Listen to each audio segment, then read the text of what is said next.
बिस्मिल्लाहिर्रहमानिर्रहीम अस्सलाम वालेकुम। आज इस वीडियो में क्लास 10th चैप्टर 2 के एमसीक्यूज़ देखेंगे, जिसमें पहला एमसीक्यूज़ है हमारे पास, which is an example of longitudinal wave.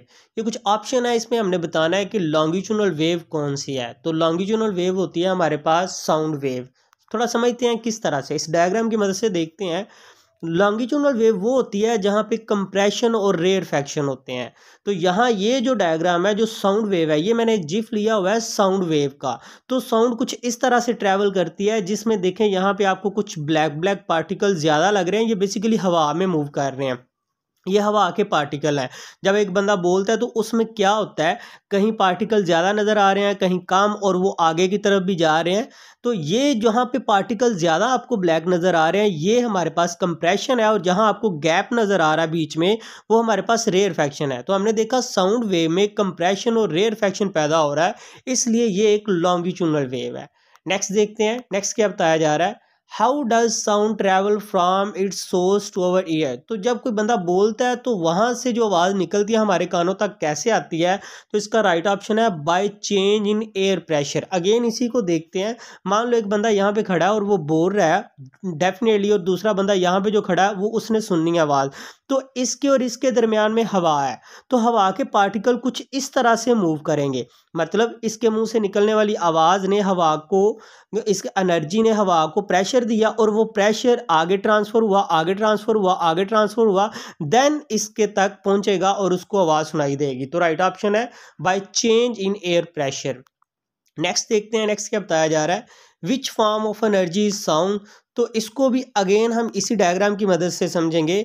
देखें, साउंड एक मैकेनिकल एनर्जी है। इसको मैकेनिकल एनर्जी हम क्यों कहते हैं, क्योंकि मैकेनिकल एनर्जी वो होती है, मैकेनिकल वेव वो होती है जिसको एक जगह से दूसरी जगह जाने के लिए किसी मीडियम की ज़रूरत होती है। अगेन वही, अगर एक बंदा यहाँ पे खड़ा है, दूसरा यहाँ पे सुन रहा है उसकी आवाज़ को, तो अगर ये बोलेगा, तो अगर दरमियान में हवा, सॉलिड, लिक्विड, गैस या कोई भी मीडियम नहीं होगा तो आवाज़ दूसरे पर्सन तक नहीं जाएगी। इसका मतलब ये है कि आवाज़ को एक जगह से दूसरी जगह जाने के लिए किसी ना किसी मीडियम की ज़रूरत होती है, चाहे वो सॉलिड, लिक्विड, गैस कुछ भी हो। अगर वो मीडियम नहीं होगा तो आवाज़ नहीं सुन सकेंगे। और जिस वेव को एक जगह से दूसरी जगह जाने के लिए किसी मीडियम की ज़रूरत होती है, हम उसको बोलते हैं मैकेनिकल वेव। तो इसलिए हम कह सकते हैं which form of energy sound, तो साउंड एक मैकेनिकल है। नेक्स्ट हमारे पास ऑप्शन है, astronaut in space need to communicate with each other by radio link because. अब जो स्पेस में जाते हैं लोग, वो एक दूसरे से जो कम्युनिकेट करते हैं वो रेडियो लिंक से करते हैं। क्यों रेडियो लिंक से करते हैं, जबकि एक बंदा यहाँ पे खड़ा है, दूसरा इधर खड़ा है, तो वो डायरेक्ट एक दूसरे से बात कर सकते हैं, लेकिन नहीं कर पाएंगे। इसके हाथ में भी रेडियो लिंक होगा और इसके हाथ में भी होगा, रेडियो की मदद से ये एक दूसरे से बात करेंगे, डायरेक्ट बात नहीं कर सकते। क्यों नहीं कर सकते, तो उसका राइट ऑप्शन है sound wave can not travel in space. मान लो कि दो बंदे चांद पे खड़े हैं, तो ये चांद पे खड़े, तो चांद पे तो हवा ही नहीं है।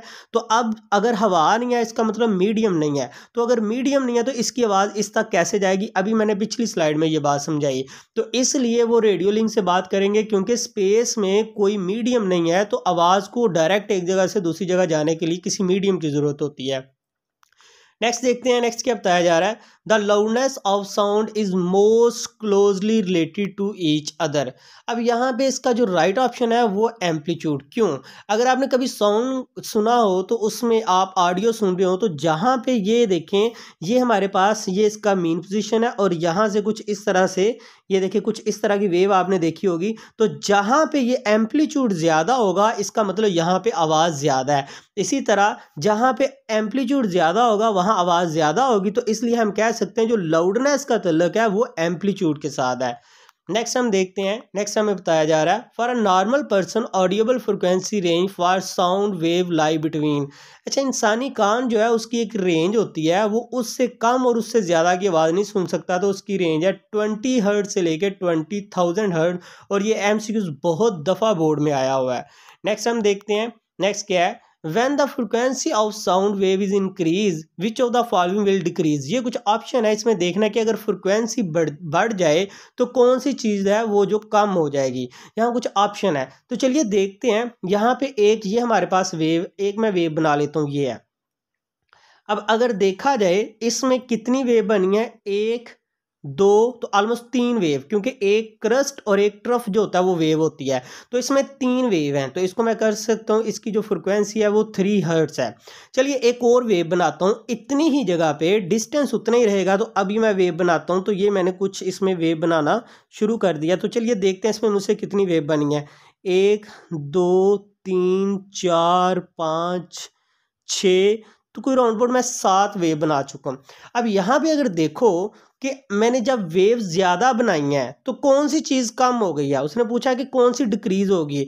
जब फ्रिक्वेंसी बढ़ी है तो सबसे पहले तो वेवलेंथ डिक्रीज़ हो गया। देखें वेवलेंथ क्या होता है, क्रस्ट से क्रस्ट तक का जो फासला होता है वो वेवलेंथ होता है। तो अगर मैं एक क्रस्ट से दूसरे क्रस्ट तक इधर देखूँ जहाँ मैंने फ्रिक्वेंसी इंक्रीज़ किया तो वेवलेंथ कम हो गया। पहली बात तो ये है कि फ्रिक्वेंसी इंक्रीज़ करने से वेवलेंथ कम हो गया। दूसरी बात यह है कि टाइम पीरियड भी कम हो जाएगा। क्यों? देखिए भाई, अगर देखें यहाँ पे ये इतनी वेवलेंथ है, तो एक वेव जो इतनी लंबी बन रही है तो इसको बनने में टाइम तो ज़्यादा लगेगा, लेकिन जो छोटी सी वेव है तो उसको बनने में टाइम भी कम लगेगा। इसलिए राइट ऑप्शन हमारे पास होगा 1 and 2 ओनली। होप सो बच्चे आपको इसकी समझ आई है। फिर भी अगर आपका कोई भी क्वेश्चन हो तो आप कमेंट सेक्शन में पूछ सकते हैं। मिलते हैं नेक्स्ट वीडियो में, तब तक अल्लाह हाफिज़।